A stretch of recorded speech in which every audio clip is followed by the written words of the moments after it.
Hello and welcome to the Retro Hour podcast, episode number 133, your weekly dose of retro gaming and technology news with me, Dan Wood. And me, Ravi Abbott. On our first show of August. 8 months into 2018. You know, I've got a nightmare that I'm going to wake up like tomorrow and it's going to be like 2055 and I'll be in a nursing home. And you'll still be doing the Retro Hour. Yeah, trying to wire up my old Amiga. I'm Dan Wood. Get off my lawn. Yeah. But of course, we have got a very busy month coming up now. Next week is now be on the train, London bound. Oh, God, I can't wait, man. These guests that we've got coming to play London and the panels that people are going to see are just going to be insane. I can't believe we're doing a Nightmare one for a start. That's just awesome. This is going to be massive. Next week, the ultimate retro gaming show, Play Expo, lands in London. First show that we've done in the capital, this, isn't it? At the Printworks. Now, it's happening next weekend on the 11th and 12th of August. If you've never been to a Play Expo event before, I'd say make this the one that you come to. Definitely. This is going to be the big one, isn't it? Because we're launching in the capital. And also there's going to be Play Blackpool as well later this year. So there's 2 events going on, one up north and one in the capital. And we are the official podcast of Play Expo. So we do all the talks there throughout the weekend. And I think we're doing about, is it like 4 a day? Isn't it 4 on Saturday? Something like that, so yeah. We've got a week to prep. It'll be fine. Oh, the Oliver twins run it themselves. But we've got Archie McLean's going to be joining us as well. You remember like International Karate, Archie McLean's pool, Jimmy White's Whirlwind Snooker. Oh, yeah, that was one of the best old school accurate pool games, wasn't it? And we've got the Sega artist Duncan Gutteridge, who's going to do workshops on how to draw Sonic. Oh, cool. If you ever wanted to know that. The Oliver twins are going to be there as well. John Hare. Yeah, Mike Montgomery from the Bitmap Brothers, who we did a show with Mike years ago on the show, didn't we, when we first started? Yeah. And we hung around with him. Amiga 30, I think it was, in He's Peterborough. such a nice dude. And, you know, he knows all about those titles because Bitmap basically went from the Amiga onto kind of PC and onto PlayStation stuff, but then kind of died off. But they had some awesome titles. Do you remember Zed? Oh, yeah. Z? Chaos Engine. Yeah. What a legendary game. So cannot wait to do that panel. First time we've done a panel with him as well. I think it's going to be really cool. Mr. Biffo, if you watch Digitizer on Teletext back in the day, he's relaunched that as like a new video kind of format. So, well, he's got a whole show, hasn't he? Yeah. He's got like hosts and they're filming live at the moment. It's going to be interesting to see that. And Andrew Hewson, the founder of Hewson Consultants, legendary label back in the 80s, is back now. Games like Iridium, Cybernoid, Paranoid, Exelon, Nebulous. This is interesting because we've had Rob Hewson on before, who is the kind of younger son who's continuing the company now. But having Andrew is just fantastic because it's like the original Hewson back. Well, even like 21st Century Entertainment he did after that, Pinball Fantasies, yeah. Pinball Dreams, those were amazing games. And finally, on our stage at the Play Expo event next weekend, we're going to have a panel all about Nightmare. Oh, yes, and we have got some experts from Nightmare.com joining us as well, so it's going to be really good fun, that one is. Well, we've got Hugo, who played Treguard on Nightmare. Now, for anyone outside the UK, you can actually watch most of Nightmare on YouTube, I think. Most episodes are on there. And this was, it was kind of a Dungeons and Dragons kind of game, wasn't it? Yeah, it was on kids' TV. It was kind of for the kids, but I loved it, and it had all that traditional kind of role play element of go forwards, go left, and, a team directing a character in a dungeon. But it was all computer-generated as well. And you think Nightmare began in 1987, and it ran for 112 episodes. Those graphics for the day were groundbreaking. Yeah, First time you'd ever seen anything like that. Talking about that, they must have spent ages on it. Do you remember the walls would come to life and start talking and everything, wouldn't they? It was nuts, and I can't wait to meet Treguard. I'm going to be the most starstruck I've ever been at a Play Expo Wait for panel. Dan's selfie with Treguard. That's going to be... Or at least one set. There's going to be loads of selfies with Treguard, I'm sure. So if you haven't got a ticket yet, it's going to be happening next weekend in London. Play Expo. We are so excited about this at the Printworks. And if you can't make it down, of course, we will be broadcasting some of the panels from Play Expo on the Retro Hour podcast in coming weeks and on YouTube as well, so keep an eye out for that. Sure, there'll be videos everywhere. Now, on this week's show, we do have an interesting guest from back in the day, Alternative Software. Yes, we have Roger Hulley from Alternative Software, and these guys have been going for 33 years. Can you believe that? They're still going throughout all the changes of technology, of programs, and they're actually doing a re-release of Schooldays, which is one of the original old school games. And that is an achievement, 33 years in the computer and gaming industry. Yeah, I mean, he started when it was like, Atari VCS consoles and then obviously Spectrums and Commodore 64s with cassette duplication that he did at home actually for a while, didn't he? Set his own duplication plant up. And now they're still going, releasing iPhone games and on Steam. So what a change he's seen in 33 years of this industry. Totally. And we're going to be talking about Schooldays, which is your classic kind of British game here. It's got the elements of Grange Hill, the Bass Street Kids, and all these naughty school kids in a very sensible, posh British school where they pea shoot the teachers. It's great. All the things you wanted to do at school, but you could never get away with, you could do in this game, couldn't you? Wreck the chalkboards, just run around everywhere. But I loved alternative as well. You mean, as a kid growing up with didn't get much pocket money. The fact they released games like Mastertronic as well were the same, and Codemasters. Yeah, I think he said they own 19% of the market, of the budget market at the time. Yeah, I mean, it's understandable because those were the games that you could afford with your own pocket money. So they did a big service to kids back in the 80s and 90s. So looking forward to this one. Roger Hulley from Alternative Software is going to be this week's special guest on the Retro Hour podcast. We'll be talking to him in about 15 minutes from now. Now, we have got some news stories that you're going to find really interesting in just a minute. We're going to talk about Andy Warhol's Amiga. There's been a new development on that you might not be too happy with, Ravi. And also, Craig Charles did a Nintendo video that's been rediscovered. Possibly not the proudest moment of his career, but we'll talk more about that in just a second. Oh, God, I've seen worse. But, of course, if you do want to keep the Retro Hour podcast going week in, week out, we do rely on your donations to help us out with the running of the show. Every penny, every pound, every euro, every dollar, every cent that we get into the pot all goes back into the running of the Retro Hour. And you can make a donation if you'd like to. We do say all the time, it's a tip jar. It is completely optional, but if you'd like to put something in there, it does really help us out a lot. Any currency, any cryptocurrency, it's all available on our sites. Yeah, so all you've got to do is head to theretrohour.com. There's a PayPal link up there as well. And just for making a donation, big or small, they're all big in our heart, aren't they? Definitely. You'll find your place in the Retro Hour Hall of Fame. Just like this week, thank you so much to Mark Heslop, Darren Coles, Patrick McGinty, and Ben Litchfield, who all made donations into the running of the Retro Hour podcast, and you can do the same at theretrohour.com. I love Craig Charles. Craig Charles. Yeah, I love Craig Charles. He was like my hero when I was a kid. I thought he was absolutely amazing as Lister. Because if you remember, he did that anarchistic poetry, wasn't he? He was like, I'm an anarchist. Yeah, that's how he kind of started out. And then it was on Channel 4. I think it was on the Ben Elton show. It was a really late night one. And then he kind of got into sci-fi. And he became the default guy for computers at one point, didn't he? He was like, oh, God, on this awful medieval 3D show where you had to control troops and no one knew what was going on. And Craig Charles was running around like, there's a battalion coming.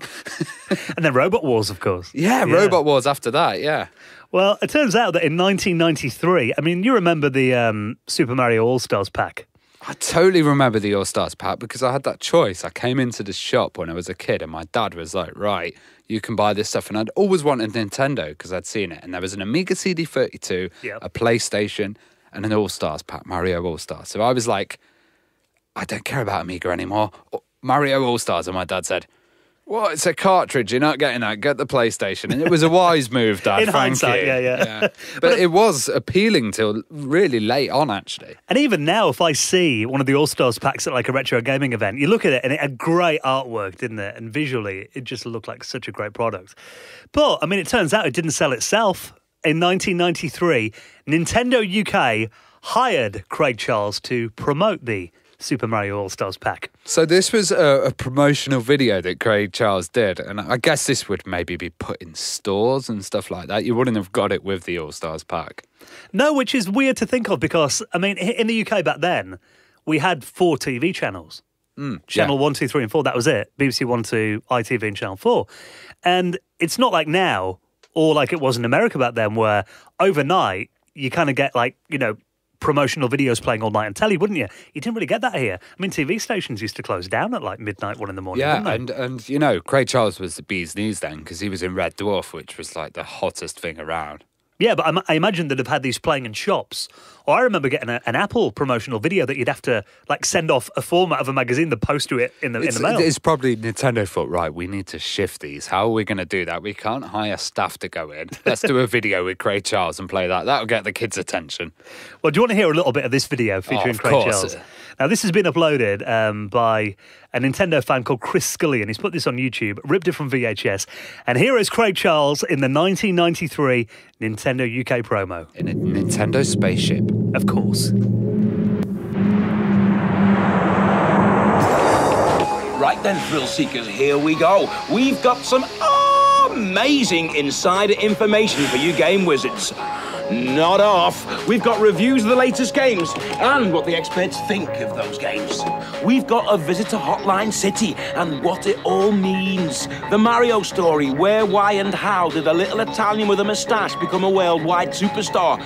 We've got tips and tricks on the latest software, and we get to the bottom of how the game's writers invent a Super Nintendo game. And we look at some of the excellent gear that you Obviously all sponsored by Nintendo. I can't imagine many of the games get bad reviews in this, if I'm honest. Well, I think this is quite interesting because they talk about the hotline. Yeah. Nintendo hotline. Now, that was just a thing to make money out of kids, wasn't it? You know, the tips and cheats hotline. So obviously they're trying to turn it into a big thing. Oh, I've got to ring the experts. You know, I bet that was like £1 a minute or something.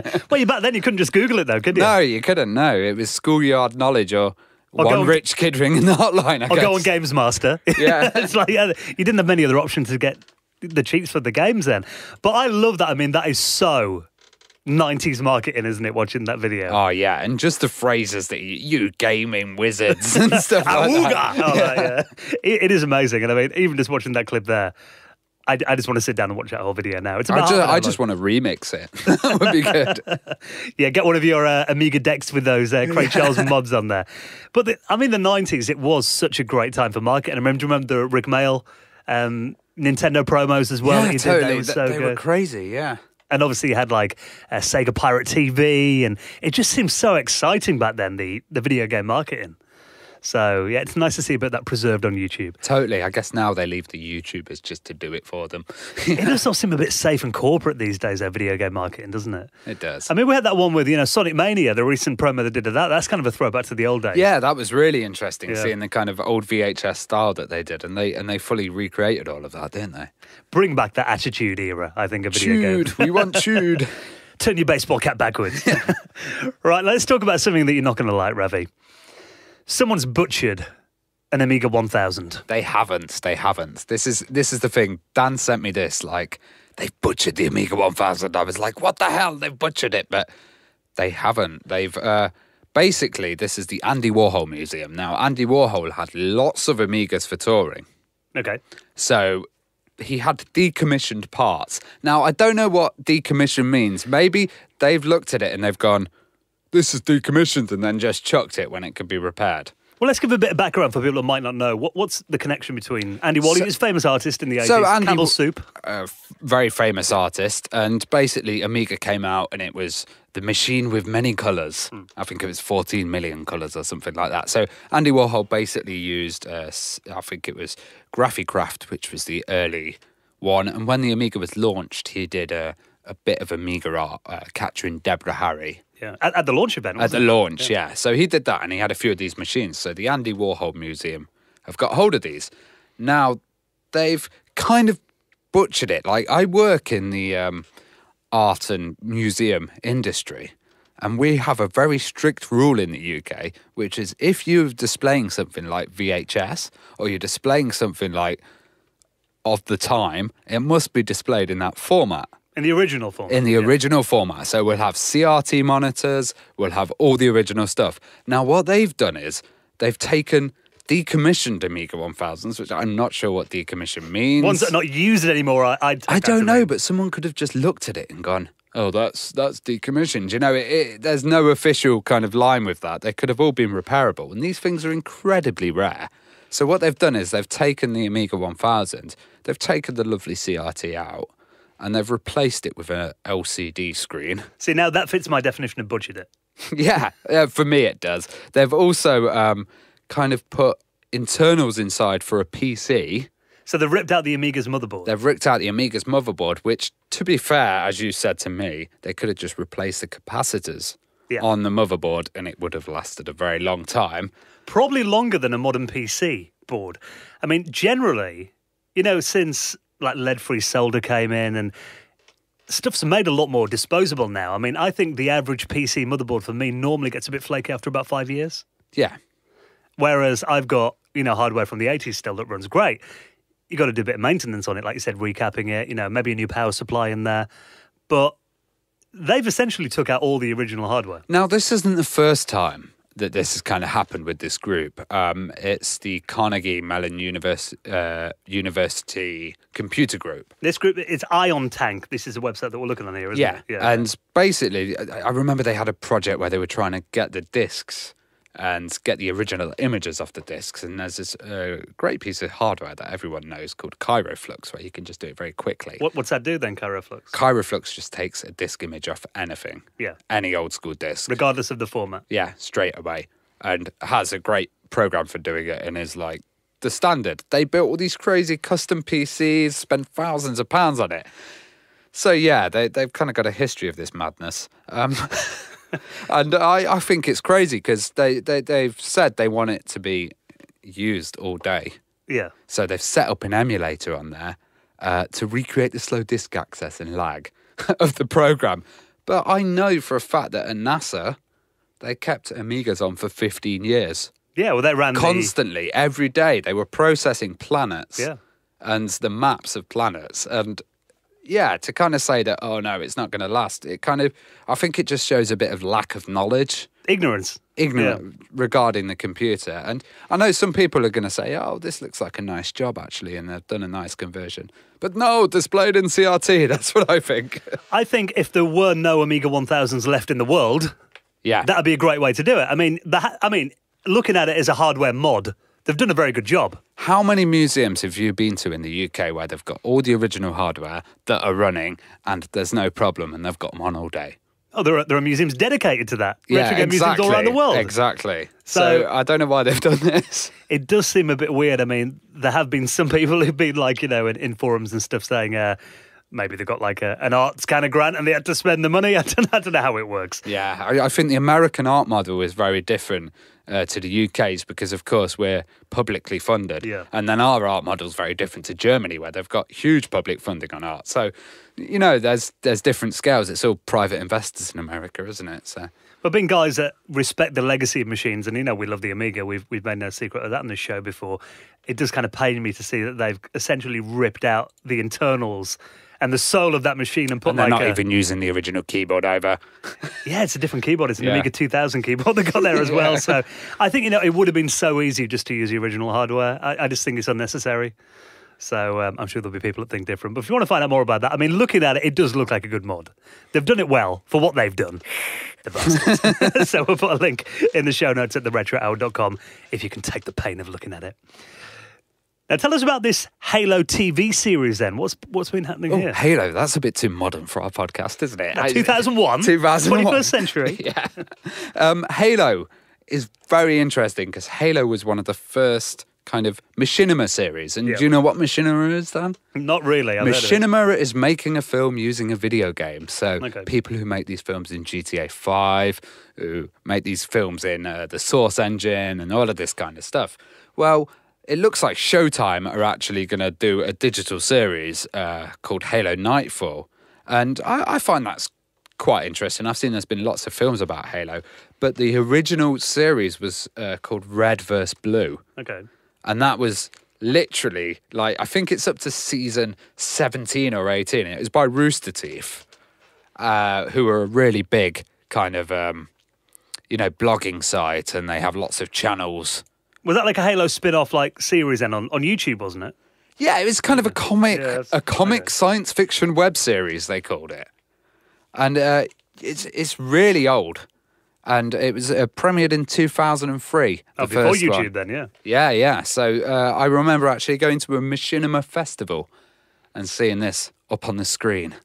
And I'm sure there's a lot of people that can actually tell me a lot more about it. But I found it really interesting that there's now a full commissioned Showtime television series coming out when the fans were kind of doing it in 2003. Well, there has been talk about a proper, like, Halo series like this for many years. I mean, I'm looking at this article here on The Verge, and they're talking about, they were talking about this back in 2013, apparently in collaboration with Steven Spielberg at the time, that was part of their Xbox Live plans. Because I know Xbox now, it's obviously more than just a gaming brand. They've got, like, video on there and their own, like, trying to be a bit like Netflix, I guess. Yeah, and it's really interesting, the story of Halo, because that kind of came from Bungie, which came from the Mac.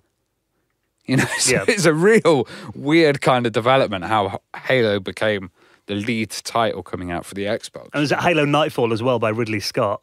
I mean, Halo's a big franchise though as well. And huge. It is. I mean, you look at it, it's kind of like something like Stargate or Star Trek. You get a lot out of it. How many retro shows have you been to and Master Chief is walking past you? Oh, if I see just one Master Chief at a retro gaming show, I'm surprised. There's always a few around.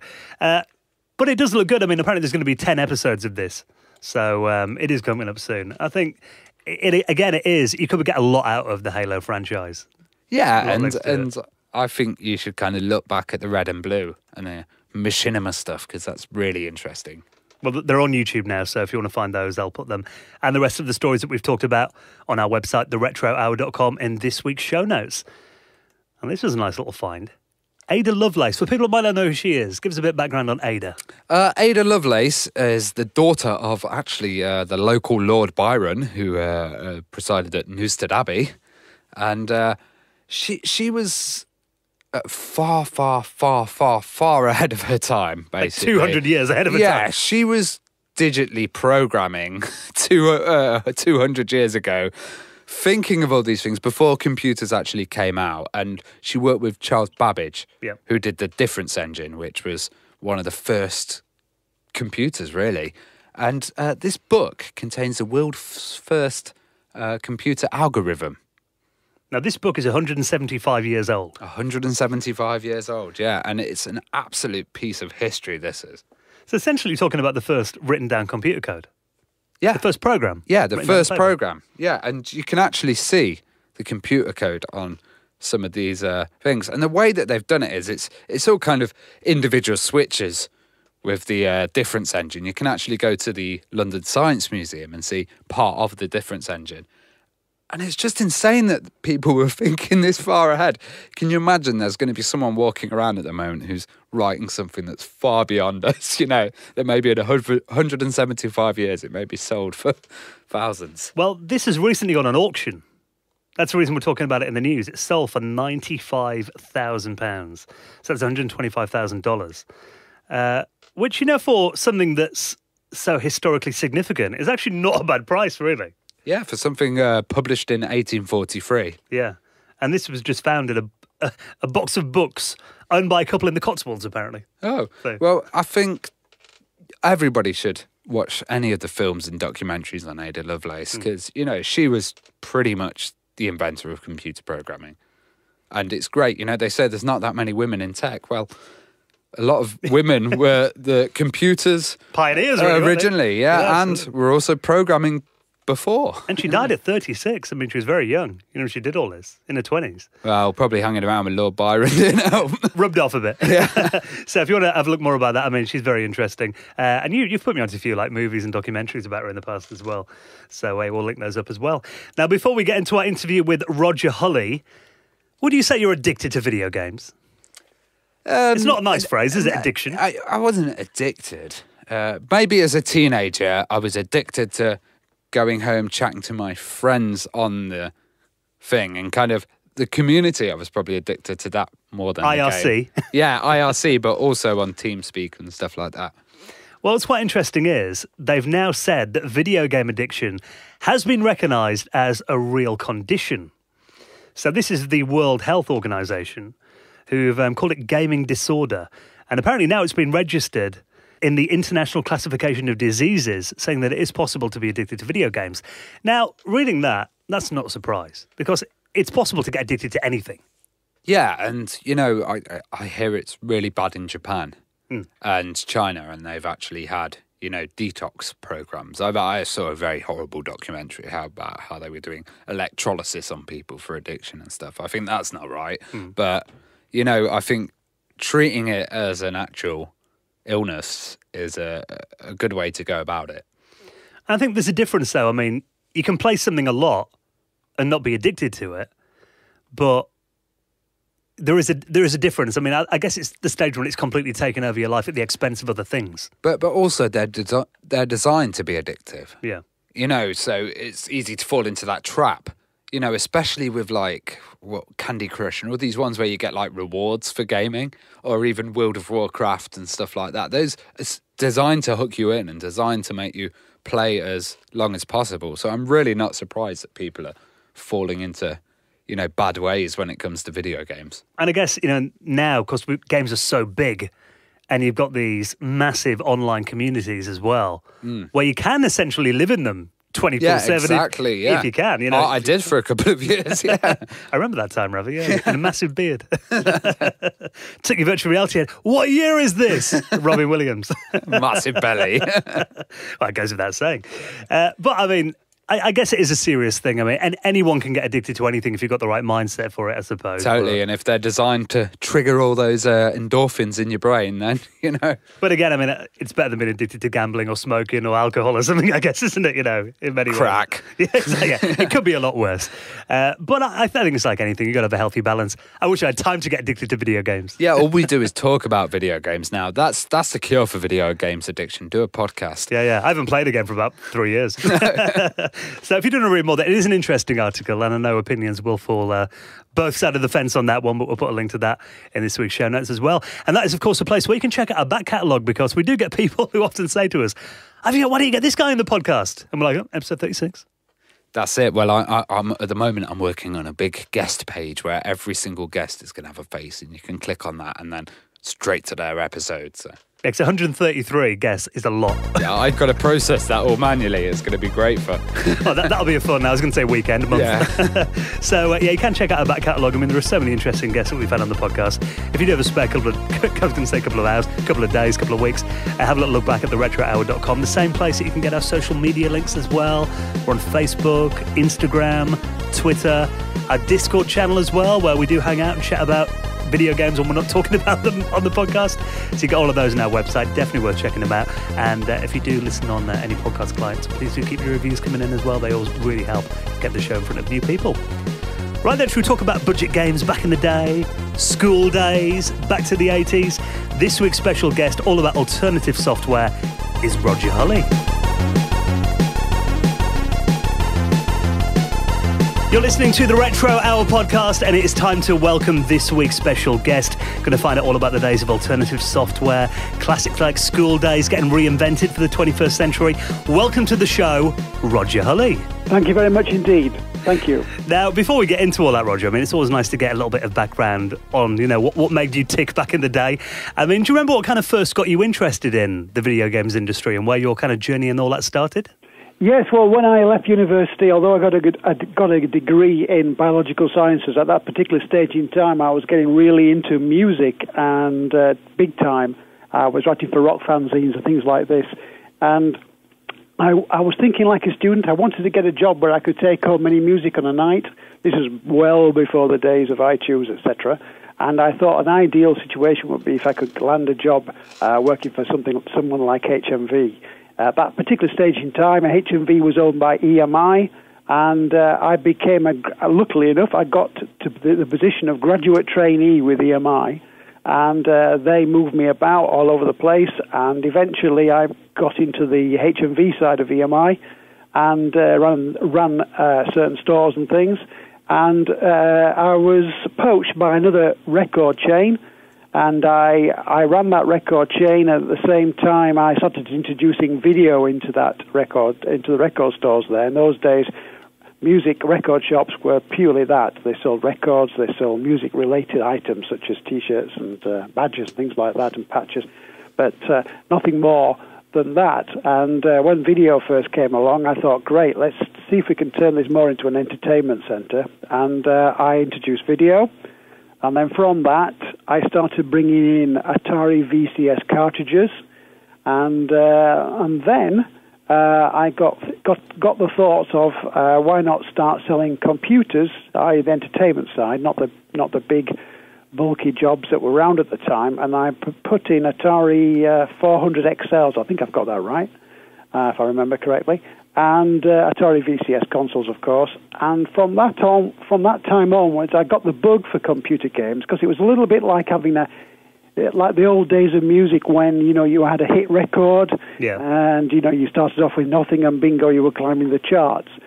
So I got the bug, and I decided to pack in my day job and started getting involved in the computer games industry. So when you first saw this kind of emerging new industry, I mean, it must have did it seem like something that was going to be around for a long time, or did it seem a bit like a fad that might kind of fade out after a couple of years?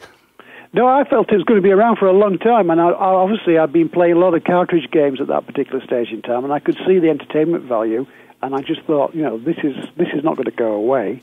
In fact, what I thought was obviously it'll get bigger and bigger and bigger, which clearly it has done, and that was basically what was ticking through my mind when I decided to pack in my day job. Well, did you have to strike a deal with Atari then? Yes, I did. Funnily enough, I had to raise a lot of money to open an account with Atari and Activision in those days. So much so, I robbed the piggy bank and borrowed money wherever I could. And I bought in at that particular stage at the time a lot of cartridge games. And then from then onwards, I started selling those. And then that's how I got really working, shall we say, in the computer games, video games market. Well, were you a games player yourself, like after work? Occasionally, yes. When I started getting the games on the VCS cartridges, I used to obviously enjoy banging away on things like Berserk, Pitfall, Yar's Revenge, Frogger. Well, you name them all. I was enjoying playing those particular games, and I could see the entertainment value therein. Prior to that, obviously, in the old days before then, I played on nightclubs on things like Pong when it first came through. I can go back that far, as the case is. And when computer games started coming through as in proper, I obviously enjoyed playing those particular games. And one that always sticks in my mind is a very simple game, but called Mule. And I really enjoyed playing that at that time. It was obviously something that stimulated me to thinking, well, why can't we, or I, start doing computer games as original products, etc., as the case is. So we all kind of know about Britsoft and the kind of revolution of like homemade games there. How did you end up getting your games and then choosing which ones to distribute? Right, well, when I was in the music industry, there was a label called MFP, which is Music for Pleasure, and what that used to do was basically republish albums. And I thought at that particular stage in time, a lot of product was coming out at full price, but nobody was thinking about republishing it. There was a label out there called Mastertronic, and they were bringing out original products, and I just thought there was an opportunity to create a label where it would involve basically taking hits or minor hits and republishing them at a lower price point. And that's what I started off doing. Although the very first title that we put out there was a game called Henry's Horde, which had been a program by a programmer called Martin Brown, who subsequently went on to form Team 17. And that was the first game that appeared on the Alternative Software label. But after that, we started getting heavily involved in republishing. So when you were republishing, were you kind of repackaging the whole thing, adding new labels, making it appeal to a different market than the original ones? Yeah, correct. We actually got a small grant from the Design Council to design what the pack would be and the logo. And we started working on the precipice on the idea that we would put these out at a lower price point, i.e. $1.99. And we went from there. And one of the first games we put out was a cricket game. It wasn't particularly good, but it was a cricket game called How's That? And I remember we tried to sell it into W.H. Smith, and they said no. And at that particular stage in time, it was run about Christmas. And for some reason, England did particularly well down under. And then we got a phone call from W.H. Smith saying, yeah, we'll take that particular game, and we put that into their stores. And then we basically established a relationship with W.H. Smith, and we put in quite a lot of our titles at that particular stage in time. Well, people kind of forget how incredibly important the packaging was back then. You know, we had Bob Wakelin on, who did a lot of the art for Ocean, and it was really to kind of attract people's attention. What kind of things did you do to get people, noticing your games, other than the price point as well, which was great? Well, we had, as I say, we had the design of the actual packaging, what the layout was going to be, and we commissioned artists to actually, create the pictures that would hopefully portray the game as it was, as the content would be. Obviously, screenshots appeared on the back, but we wanted to make the front as dynamic as possible, and I think we succeeded. Well, clearly we did. And when we relaunched games that had been previously out, quite often the covers weren't particularly exciting in some instances, and we went to town on those, and we gave them a complete new look, and because they were fresh and they were priced at the price point that we put them out at, people did go for them. I mean, I remember being a kid, and buying, cassette tapes for my Commodore, and being a kid that didn't have much pocket money, being able to get games for like that $1.99 price range. I mean, that was really the only way that we could afford games, unless it was Christmas or birthday. So I imagine you had a massive potential market there. Yes, there was. One time we were 17% of the budget market. I can go back to a particular time when we did our first show as alternative software, and I think we had 7 titles in the top 25. And it was crazy. I mean, obviously there was you and Mastertronic. I mean, was there like much rivalry there with you two? Not with ourselves and Mastertronic, no. And there was Codemasters as well. Basically, there was the 3 of us. There were smaller labels that were around, like Atlantis, etc. And there are others which obviously I can list, but for the sake of your viewers, listeners, should I say, I will not go through a massive list of the software companies that were around at that particular stage in time. But the 3 main ones in the budget sector, I would say, were Mastertronic, Codemasters, and ourselves. So being at that price point, it must have been kind of hard to get the maximum amount of kind of profit out of it and keep the product good. What techniques did you use? Well, it was when we were purchasing, obviously repurchasing, should I say, to relaunch. We were committed to obviously creating a dynamic cover and getting it out there into the marketplace, so we to the main retailers, so we could create some volume on the sales. It was all about getting the volume when you're working on such tight margins as we were then. We did then eventually put out a $2.99 price point as well. Really heady price there. And we created a label called Summit, which we were putting out games that we were acquiring from labels like PSS, games like Theatre Europe, Spitfire 40, games that were a little bit more, I should say, in depth. And we started putting those on that particular label, and we're putting those prices out at $2.99. Eventually, we did step up to $2.99 for most of the budget titles, but at the price point, we originally started off at $1.99. Well, that was an interesting name for the company as well, Summit, because that was a game previously, wasn't it? Summit was a card game that my father invented back in the 30s. And he invented this particular card game, and I just thought that would make a great name for a label, obviously, a bit of nostalgia there. But the Summit was spelled S-U-M-I-T, with a hyphen in between. And but we put it out at Summit with a nice mountain scene, etc., etc. And that was the reason why I called that particular label Summit. Well, I remember being a kid and getting Pheenix. It was a massive arcade game, and I know you guys released that, didn't you, on home platforms? We did. It was a one-man band. The label was called Mega Dodo, and it was trickling along quite nicely. And I decided that with a revamp and a repush, putting it out at $1.99, it would do well, and we acquired it from the developer at that particular stage in time, and we put it out, and it did very well. It was spelled slightly different because in those days copyrights wasn't really a problem, shall we say. It wasn't everybody wasn't as protective at that particular stage in time, so we put this game out called Pheenix. It was spelled deliberately incorrectly. Double E, wasn't it? Yeah, double E. And Crash and I think it was Crash in particular loved the game, and they'd given it really good reviews when it came out at a price point which was probably about $6.95, I would think. And then we put it out at $1.99. It did very, very well. Yeah, 'cause I had it on. I mean, I had a Commodore Plus 4, and there wasn't a lot of good software for that platform, but I used to play that game so much because it was such a quality, well-written version of it as well. I mean, having the fact that you could get arcade games at home for that price point was something I'd never seen before that. Yes, indeed, yeah. I mean, there were people were doing derivatives of classic video games at that stage in time, like giving them all sorts of strange names, of course. Things have settled down now, of course, which is great.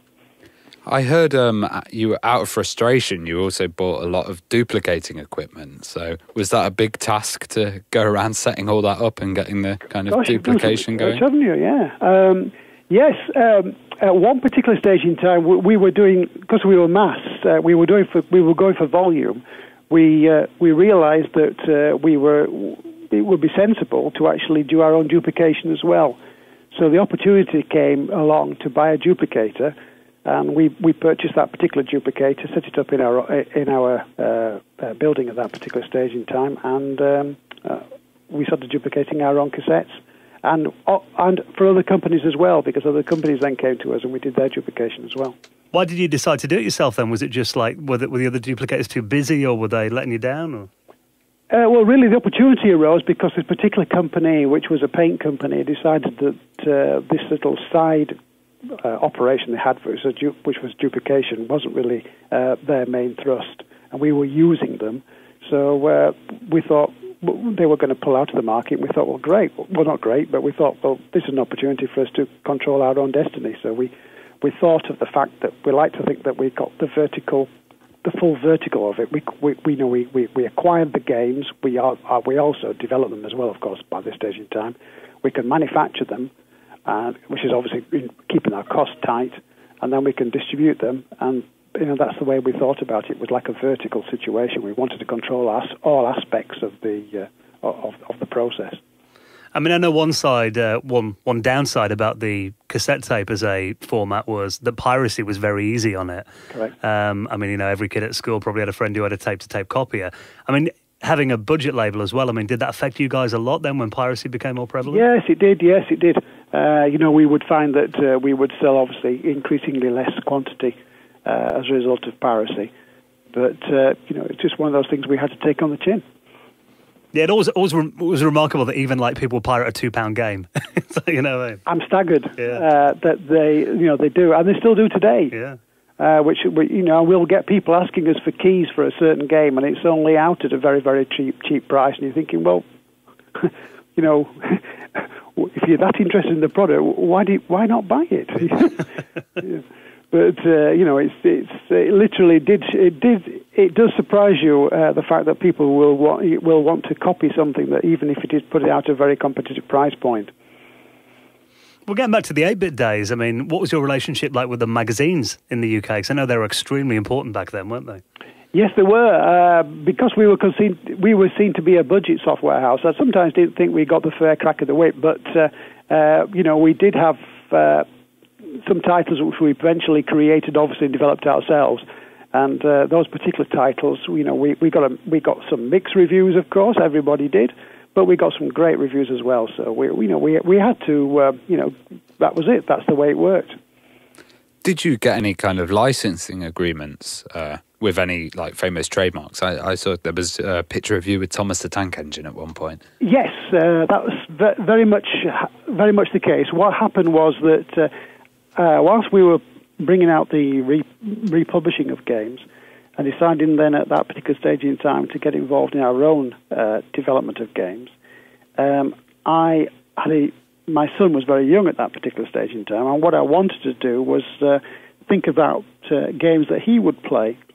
And when I looked around, the only titles that were really significant out there were things like the Mr. Men series by Mirrorsoft, and they were retailing around $10.99, which was a lot of money.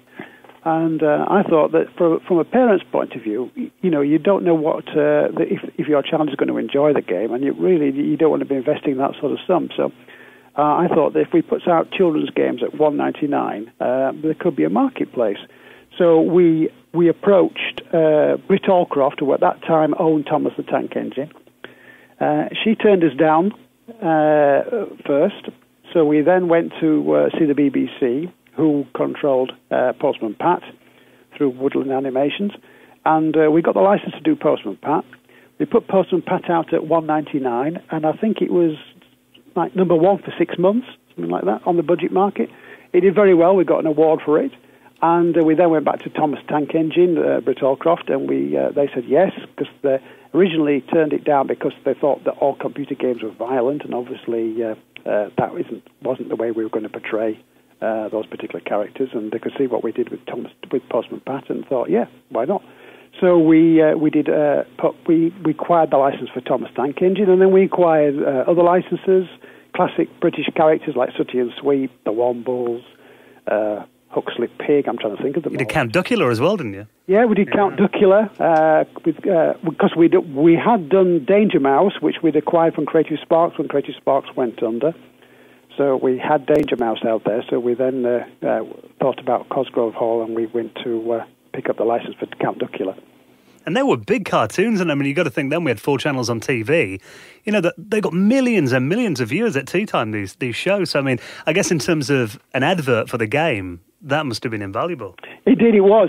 And that was one of the reasons why we got involved in licensing, because we thought from a marketing point of view, we could start throwing money at marketing and hopefully trying to get a product that was, you know, shall we say, that was unknown to a situation where it would be taken up by the general public. But the other logic to that was, well, why not get a license where the marketing to a certain degree has been done for you? People would know about that particular character or characters. And that's one of the reasons why we got involved heavily in licensing. And I guess, like, kids would go and buy a full title really expensively. Their parents would give it to them. But if they were going out as a consumer themselves and buying something, it would be something that they've been watching on TV all the time. So they might be able to pester their parents more or kind of, you know, buy it themselves. Yeah, pester power obviously came in. Yes, it was good, that respect. And, of course, parents didn't really mind if it was the price points that we were putting the games out at, because, you know, they were very competitively priced, and it was you got one heck of a lot of entertainment for your $1.99. I mean, a bit later on, you kind of moved into like kind of serious software as well. You did like a Paint Studio product as well in the 90s. We did. We actually, one of our first products was a Paint Studio. We did a product called Art Master, which we put out under the Summit label, and we moved away from that, you know, concentrated on games. And then I can't remember exactly how it happened now. We had the Thomas Tank Engine license, and we were thinking of other things we could do other than games. It came to mind that why not do an everlasting colouring book? Now, these things are obviously well produced now, but at that particular stage in time, it wasn't. There was nothing around there. So we created this electronic, as we called it, paint and create type product. And we did that for Thomas Tank Engine, and then we did it for other character licenses as well. And, of course, it worked well with children's licensing. Well, you mentioned kind of characters there, and the game that we're going to be talking about is your remastered version of Schooldays, and it really reminded me of the kind of Bass Street Kids and the Beano, Grange Hill kind of style of characters, and really fit into that time period as well. Yeah. When we repackaged Schooldays, we bought Microsphere's back catalogue, the full catalogue, and because Dave Reedy and Helen Reedy were not wanting to continue, so we purchased their full catalogue, and with that came the classic Schooldays and Back to School. And at the time, I remember Dave Reedy said to me, "Well, you know, we've already put it out on budget because Elite had done it." And I said, well, I think we could take it again and put it out and get more from it. And we did. We repackaged it. We gave it I guess you would say, a Beano-esque look. And we put it out at $1.99, and it did phenomenally well. And then we followed that up with Back to School, and that did phenomenally well as well. Well, the really interesting thing I find is kind of you guys have been doing this for 30 years, and you're still around. Have you seen a renewed interest in these like classic titles and games? Yeah, retro seems to be pretty hot now. We've been around 33 years, actually. Oh. Yeah, retro is pretty hot now. The C64, is it, the Mini? Yeah. That came through. You've got obviously lots of, should we say, Sinclair Spectrum type retro machines coming through. Some are successful, some of them are falling by the wayside, whichever. But quite clearly, they're hungry for titles. And in addition to that, you are seeing certain games that are appearing now. I would say Escapists would be a classic example, which seems to be going back to a retro feel. And there are other games as well of that ilk. So I think retro is back in a big way, and hopefully we can we can basically benefit from that. What, in your opinion, made Skool Daze such an iconic title? Oh, it was a brilliant game. I mean, the fact that you could walk around and do what you want. You didn't have to actually play the whole game from getting task A to task B to task C, game over. You could wander around. It was one of the first sandbox games. And I think, obviously, kids at the time used to enjoy chalking strange things on blackboards and things like that, and changing names of teachers, and that, as the case would be. And, of course, it related to the people who were buying the game. I mean, they were at school, the vast majority thereof, and you were playing a game called Skool Daze, and within a school environment, clearly. It ticked a lot of boxes, and I thought the game itself was well ahead of its time. Yeah, and I think you made a really good point there, because the kids that were playing it, you could do all the things in the game that you really wanted to do at school, but you couldn't get away with. You get detention. So absolutely, that was always good. Yeah, I couldn't have shot the maths teacher with a pea shooter. Or a catapult. No, you couldn't. No, you couldn't. If you did, I don't think you'd have been at school very long. Well, you mentioned the sequel there, Back to School, as well. I mean, what was kind of the thinking with that then to expand on the original? Well, Back to School obviously was what Dave Reedy and Helen Reedy had done. I mean, they'd followed up Skool Daze with their own sequel. And I think they brought girls into it, as the case. There's a girls' school next door, wasn't there? So Haley, and and that game obviously was a logical progression, I think, from Skool Daze, and people loved that game. In fact, some people preferred it to Skool Daze. But I think the Guardian, the Telegraph, did some research or an article just relatively recently, a few years ago, and they put Skool Daze and Back to School in the top 10 British games of all time. So, we're not alone in thinking they were great. So when you originally thought we're going to kind of remake Skool Daze, were you worried that you might ruin a classic and you have to kind of really handle it with care? There is an element of that, yes. We were going to go down a particular route, and then we got talking to a development team that were based in Spain, and they had got a game concept together, and we looked at that and we said, well, let's run with this one. So we thought that if we are going to revisit Skool Daze, the first instance ought to be a retro homage to the originals, and that is what I think we've achieved with Reschooled.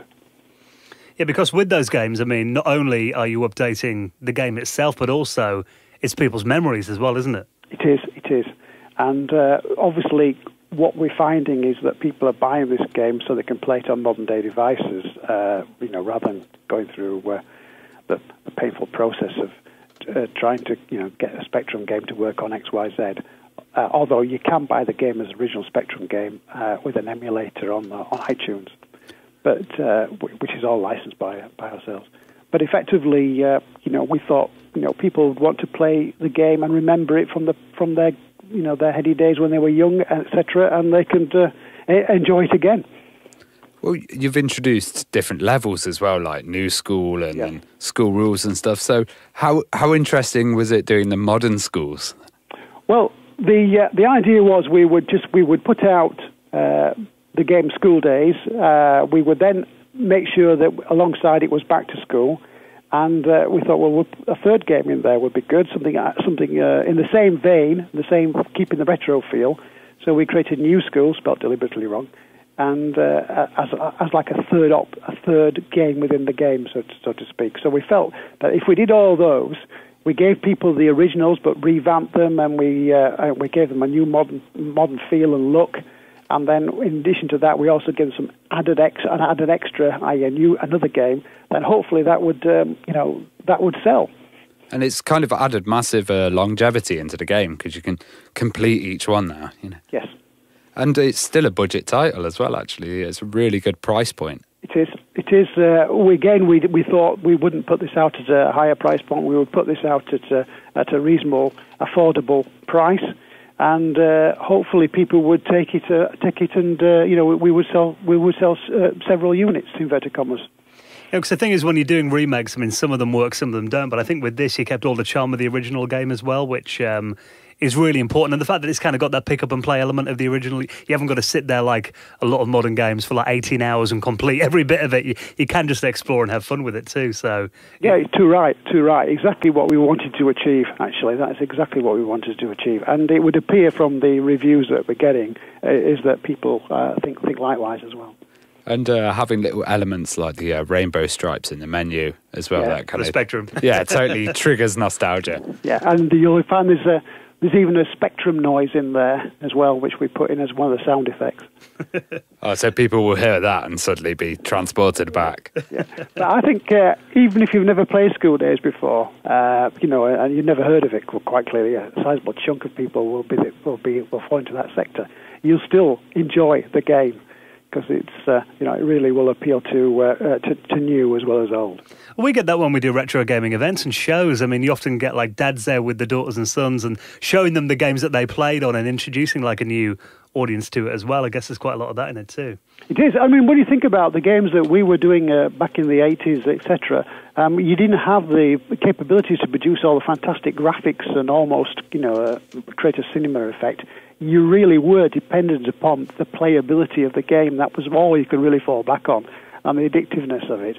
So, because consequently, those games are hopefully, and would appear to be the case, coming back in one way, in so much that, they've got that, I must have another go feel. Well, now you can actually play it on mobile, so you can play Skool Daze in school. Yeah. What were the challenges with getting it on that kind of mobile interface compared to a traditional keyboard? Yeah, obviously we had to come up with a way that people could basically move about in the game. We've got like a dummy joystick actually on screen for the mobile versions, and we've got like a graphic of a fist, so that when you're hitting things, you see that element that come up, and to get the idea of going up and down as well, we had to come up with. I think with a way that really works actually. If you do actually play the game on mobile, you'll see that dummy joystick in the corner, which basically helps. Well, you were talking before about these kind of new platforms, like we've got the Spectrum Next and, the C64 and stuff like that. I mean, are there any plans to put it on like these new platforms, these new retro platforms?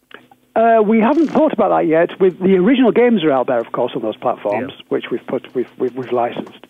I think it would be an opportunity, obviously, that we would look at in the future to put them out there. Yes, it all depends on the operating system of those particular machines. It still blows my mind that you can walk into Argos now and buy new C64, though. Yeah, it's a cute little thing as well. Yeah. The fact that it looks like a Commodore 64, but obviously it's a much smaller version. Obviously, you have to connect a keyboard up to it, but to get the full effect. But it's a little. I'm actually staring at one now. It is very, very attractive item. So have you seen kind of other companies coming through at the moment? Because we know Hewson Consultants has started doing a few things, and it must be interesting kind of seeing a Spectrum scene emerging again. It is, and I hope it establishes itself to such an extent that we can bring out more and revisit our back catalogue, even more in depth, shall we say? There's Hewson out there. I think I'm trying to think of others, but off the top of my head. But I mean, we've been around 33 years. I think we're the longest established independent British software publisher. Yeah, it's a long time, 33 years. Yeah, it is. Tell me about it. I mean, how do you find it differs today? Distribution's hard, if anything, because there are fewer retailers. So the competitive nature out there used to be the fact that, if a new release came out, if you were a retailer, you had to have it. It literally was. If you didn't have that new release in, and the shop down the road did, you would lose customers. But now there are very few high street stores around in comparison to the years gone by. You mentioned your back catalogue there as well. Would there be any titles that you particularly want to remake or upgrade? Yes, there are several I would like to put out there. Some of which, your listeners will maybe aware of. There was a game that we put out called High Steel. I'd like to bring that out again. One of my favourites. I'd like to revisit some of the children's games that we put out there and get those out into the modern world again. There's quite a few actually, but without going through a huge list, I mean, there's some of the titles from Microsphere, of course. Wheelie was a great little game, but it would have to be really stepped up. You know, talking about 33 years of alternative software, I mean, have you still got like a lot of the original stuff, like the old tapes and computers and stuff around? We've got a good selection thereof, but back in 1997, we were situated in Pontefract, and our next-door neighbours, unfortunately, had a fire. Oh, no way. And what that did was it spread into our units and destroyed lots of our stock. So we were devastated that particular stage in time. We actually operated at one time with a tarpaulin for a wall throughout that particular winter. But so we lost a lot of units, etc., and a lot of our masters and things like that. But we've managed to get back with most of the masters, and in addition to that, obviously we've got a smaller selection of games that we previously put out. Yeah, I was going to say, it must be interesting looking through those archives. Oh, yeah, absolutely. Every now and then somebody will remind me of a title, and I'll pick it up and think, oh, yeah, have we still got a copy of that? And I'm meant to find it and think, gosh, I remember that, the years when we were doing that. I'm staring at a title now, Trapdoor, which we acquired from Piranha and Don Priestley, and through the Trapdoor, and that was a fantastic title. Well, Roger, you know, we can't think of any other company in the UK that's been around for 33 years in the gaming industry. You know, one of the fastest changing industries in the world as well. So it is testament to alternative and you that you've managed to change with the times, and you've got such a loyal fan base as well. And long may it continue. I hope so. Fingers crossed, touch wood. And if people want to keep up to date with you then, you've got a website, you online, all that kind of thing? Yeah, we have our website, of course, at www.alternativesoftware.com. And we obviously now, we're still publishing games. The latest game, as you picked up on, was the retro homage, Skool Daze Reschooled. We have our rugby titles as well. Yeah, we've got rugby union team manager, rugby league team manager games out there in the marketplace. In addition to that, we do have some console games that we work in conjunction with an Australian company. We put those out as well. And we do have several PC titles in development now that we hopefully will have out before Christmas. In addition to that, we do have mobile games coming through as well. Excellent. Well, I'll put a link to your website in our show notes if people want to check out your catalogue, what's happening at the moment. Yeah, please do. And we have Facebook pages for most of our games as well. And in fact, there's a Facebook page for Skool Daze. Well, Roger, it's been a pleasure talking to you. Thank you so much for coming on. Thank you for the invite. I've really enjoyed it.